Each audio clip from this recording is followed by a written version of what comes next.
శుభోదయం పిల్లలు. మనము ఈరోజు 3వ తరగతి తెలుగు వాచకంలో 2వ పాఠం బాలభీముడు చదువుకుందాం. పుస్తకం తీయండి. పేజీ సంఖ్య 33 తీయండి. తీశారా పిల్లలు? ఇప్పుడు చూడండి, పైన బొమ్మను చూడండి, ఆలోచించి మాట్లాడండి. ఉందా? కనిపిస్తుందా? అలాగే బొమ్మ కింద ప్రశ్నలకు జవాబులు చెప్పండి. చూసారా? సరే, పై బొమ్మలో ఏమేమి కనిపిస్తున్నాయి చెప్పండి. ఎవరు కనిపిస్తున్నారు? కనిపిస్తున్నారా? పిల్లలు, చెట్లు, పువ్వులు, పక్షి, గదలు, ఋషి, కుటీరము, అడవి, జింకలు. సరేనా? కనిపించారా పిల్లలు? బొమ్మలోని సంఘటన ఎక్కడ జరుగుతుంది? ఎక్కడ జరుగుతుంది? అడవిలో జరుగుతున్నట్టుగా అనిపిస్తుంది కదా. గురువుగారి ఆశ్రమం ముందు ఉన్నారు పిల్లలందరూ. పిల్లలు ఏం చేస్తున్నారు? పిల్లలు యుద్ధ విద్యను అభ్యసిస్తున్నారు. అలాగే కింద చూడండి, బొమ్మను చూసి 4 వాక్యాలు చెప్పండి. బొమ్మలో పిల్లలు యుద్ధ విద్యలు అభ్యసిస్తున్నారు. 1వ వాక్యం. 2వ వాక్యం, వాళ్ళు గురువుగారి కుటీరం ముందు ఉన్నారు. 3వ వాక్యం, గురువుగారు వారిని చూస్తున్నారు.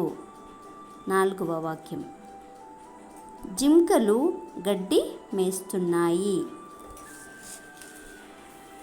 సరేనా పిల్లలు? ఇప్పుడు మనము పాఠం చదువుకుందాం.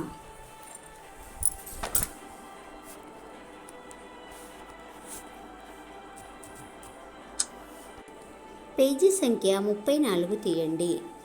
ఒకరోజు కుంతీదేవి తన కొడుకును భుజం మీద ఎత్తుకొని పూల తోటకు పోయింది. నడుస్తుంటే కాలుకు రాయి తగిలింది. ఆమె అడుగు తడబడింది. చేతులు పట్టు తప్పి పిల్లగాడు పెద్ద బండ మీద పడ్డాడు. అయ్యో, నా చిట్టి తండ్రికి ఏమయ్యిందో అని కుంతీదేవి ఆగమాగమయ్యింది. వెంటనే బాధపడుకుంటూ బాలుణ్ణి ఎత్తుకున్నది. ఆశ్చర్యం! బాలునికి ఏం కాలేదు. కానీ ఆ బాలుడు పడ్డ పెద్ద బండ పగిలి ముక్కలయ్యింది. బాలుడు హాయిగా నవ్వుతున్నాడు. అది చూసి అందరూ ఆశ్చర్యపోయారు. ఆ బాలుడిని తల్లి కుంతీదేవి ఎంతో ఇష్టంగా ముద్దాడింది. ఆ బాలుడే బాలభీముడు. బండను పగలగొట్టిన ఆ బాలుడు సామాన్యుడు కాదమ్మా అని చుట్టుపక్కల వాళ్ళు ముక్కు మీద వేలు వేసుకున్నారు. పెద్దవాడయ్యాక కొండల్ని పిండి చేసే గొప్పవాడవుతాడని పొగిడారు. తండ్రి పాండురాజుకు ఈ విషయం తెలిసింది. బాలభీముడి బలాన్ని చూసి మురిసిపోయాడు.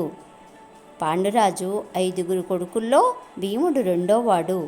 భీముని అన్న ధర్మరాజు, అర్జునుడు, నకులుడు, సహదేవుడు తమ్ముళ్ళు.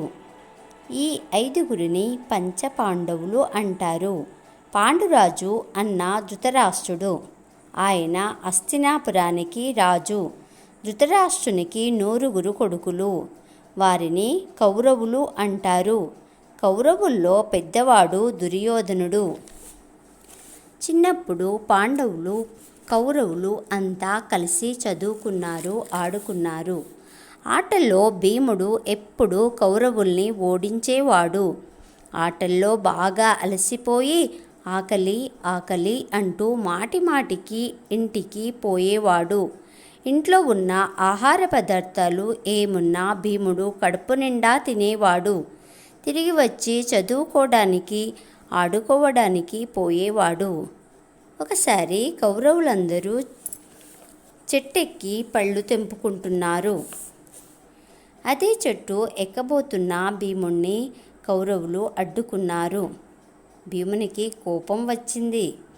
చెట్టు మొదలు పట్టుకుని గట్టిగా ఊపాడు. చెట్టు మీద ఉన్న కౌరవులంతా పళ్ళలాగా జలజల కింద రాలిపడ్డారు. వాళ్ళు భీముని బలానికి ఆశ్చర్యపోయారు.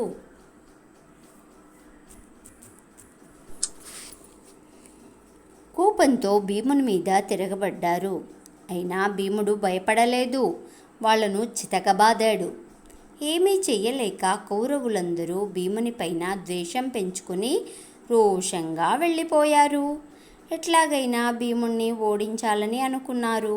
కౌరవుల్లో పెద్దవాడైన దుర్యోధనుడు భీమునిపై చాలా కోపం పెంచుకున్నాడు.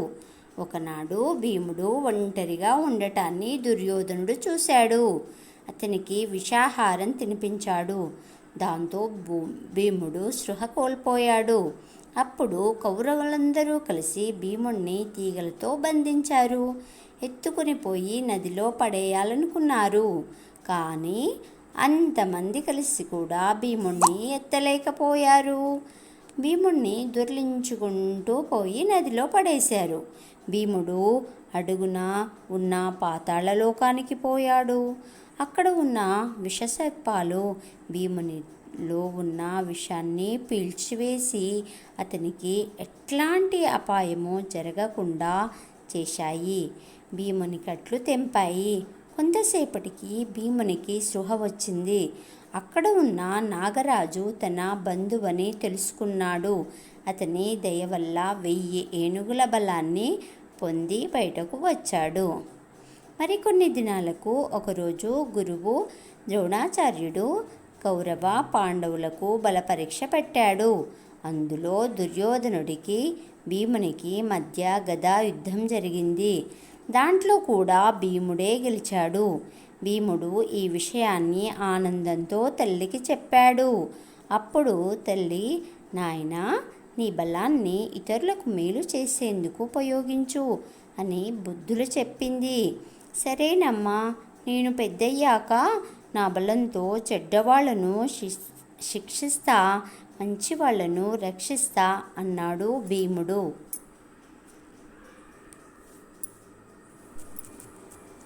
పిల్లలు, పాఠం చదువుకున్నాం కదా.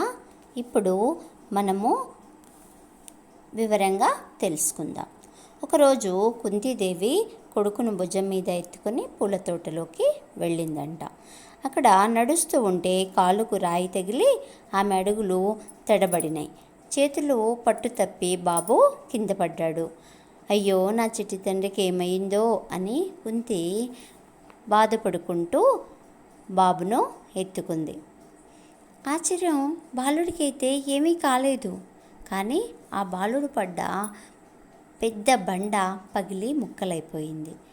బాలుడు హాయిగా నవ్వుతున్నాడు. అది చూసి అందరూ ఆశ్చర్యపోయారు. బాలుని తల్లి కుంతీదేవి ఎంతో ఇష్టంగా బాబును ముద్దాడింది. ఆ బాలుడే బాల భీముడు. బండను పగలగొట్టిన ఆ బాలుడు సామాన్యుడు కాదమ్మా అని చుట్టుపక్కల వాళ్ళంతా ముక్కు మీద వేలు వేసుకున్నారంట. పెద్దాడయ్యాక కొండల్ని పిండి చేసే గొప్పవాడవుతాడు అని పొగిడారు. తండ్రి పాండురాజుకు ఈ విషయం తెలిసిందంట. ఎంతో సంతోషపడ్డాడు. తన కొడుకు ఇంత బలస్థుడైపోతాడా, ఇంత చిన్నప్పుడే ఇంతగా బలాన్ని చూపించాడు అని మురిసిపోయాడు. పాండురాజుకు 5 కొడుకులు. వాళ్ళను పంచపాండవులు అంటారు. వారిలో పెద్దవాడు ధర్మరాజు, రెండోవాడు భీముడు, మూడోవాడు అర్జునుడు, 4 నకులుడు, 5 సహదేవుడు. అయితే భీముడికి 3 తమ్ముళ్ళు, 1 అన్నయ్య ఉన్నారు. అన్నయ్య ఏమో ధర్మరాజు, అర్జునుడు, నకులుడు, సహదేవుళ్ళు తమ్ముడు. ఈ 5 మనం పంచపాండవులని అంటున్నాము. పాండురాజు అన్న ధృతరాష్ట్రుడు, ఆయన హస్తినాపురానికి రాజు. ధృతరాష్ట్రునికి 100 కొడుకులున్నారు. వారిని కౌరవులు అంటారు.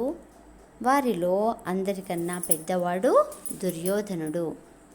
అయితే చిన్నప్పుడు పాండవులు కౌరవులు అందరూ కలిసి ఆడుకునేవాళ్ళు, చదువుకునేవాళ్ళు. ఆటల్లో భీముడు ఎప్పుడూ కౌరవుల్ని ఓడించేవాడు. ఆటల్లో బాగా అలసిపోయి ఆకలి ఆకలి అని ఇంటికి మాటిమాటికి పరిగెత్తుకుపోయేవాడంట.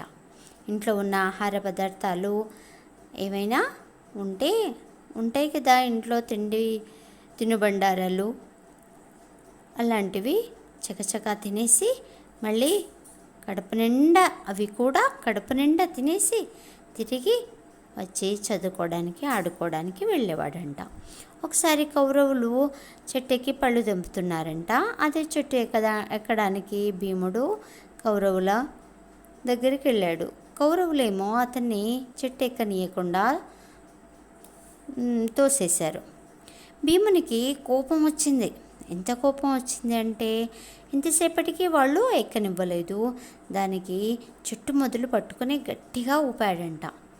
అప్పుడు చెట్టు మీద ఉన్న కౌరవులంతా పళ్ళలాగా జలజల రాలి కింద పడిపోయారు. వాళ్ళు భీముని బలానికి ఆశ్చర్యపోయారు. మనం ఇంతమంది ఉన్నాము, వాడు ఒక్కడే మనను ఇంతమందిని కూడా కింద పడేశాడు కదా అని అనుకున్నారు. కోపంతో భీముని మీద తిరగబడ్డారు. అయినా భీముని బలానికి వాళ్ళు కింద పడిపోతున్నారు. భీముడేమో బాగా చితకబాదాడు వాళ్ళను. ఏమీ చేయలేక కౌరవులందరూ భీముని పైన చాలా కోపము ద్వేషము పెంచుకున్నారంట. ఎట్లాగైనా భీముణ్ణి ఓడించాలని అనుకున్నారు. కౌరవుల్లో పెద్దవాడైన దుర్యోధనుడికి భీమునిపై చాలా కోపం పెంచుకున్నాడు. ఒకనాడు ఏం చేశాడంటే, భీముడు ఒంటరిగా ఉన్నప్పుడు దుర్యోధనుడు చూసి అతనికి విషాహారం తినిపించాడు. ముందే ఆహారం అంటే భీముడికి ఇష్టం కదా. అయితే తినడానికి నీకు మంచి ఆహారం తీసుకొచ్చాను, మంచి తినుబండారాలు తీసుకొచ్చాను, తిను అని దుర్యోధనుడు భీముడికి పెట్టాడు.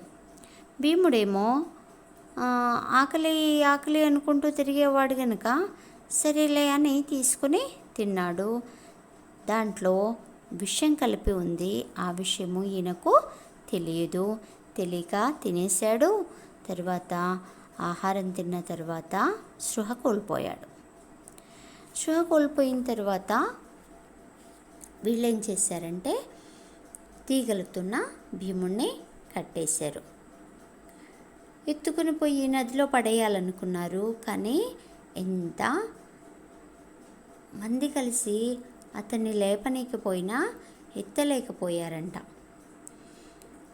అయితే దొర్లించుకుంటూ వెళ్ళి నదిలో పడేశారు. భీముడు అడుగున ఉన్న పాతాళానికి పోయాడు. అక్కడ ఉన్న సర్పాలు భీమునితో అన్ని విషాన్ని పీల్చివేసి అతన్ని ఎలాంటి అపాయము కలగకుండా చేశాయి. భీముని కట్లు తెంపాయి. కొంతసేపటికి భీమునికి స్పృహ కూడా వచ్చింది. అక్కడ ఉన్న నాగరాజు తన బంధువని తెలుసుకున్నాడు. తర్వాత అతనికి దయ వల్ల ఈయనకు 1000 ఏనుగుల బలం వచ్చిందంట. ఇంకా మరికొన్ని రోజులకేమో ఒకరోజు గురువుగారు ద్రోణాచార్యులు కౌరవులకు పాండవులకు బల పరీక్షలు పెట్టాడు.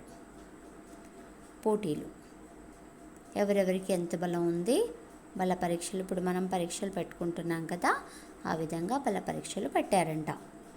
అందులో దుర్యోధనుడికి భీముడికి మధ్య గదా యుద్ధం జరిగింది. దాంట్లో కూడా ఎవరు గెలిచారు? భీముడే గెలిచాడు. అప్పుడు ఆనందంగా ఇంటికి వెళ్ళి అమ్మ నేను గెలిచానమ్మా అని చెప్పాడంట.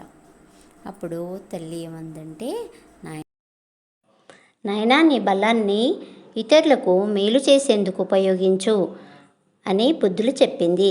సరేనమ్మా నేను పెద్దయ్యాక నా బలంతో చెడ్డవాళ్ళను శిక్షిస్తాను, మంచివాళ్ళను రక్షిస్తాను అన్నాడు భీముడు. సరేనా పిల్లలు, ఇప్పుడు పాఠం అర్థమైంది కదా. మనము రెండవ భాగంలో ఇవి చేద్దాం. సరేనా?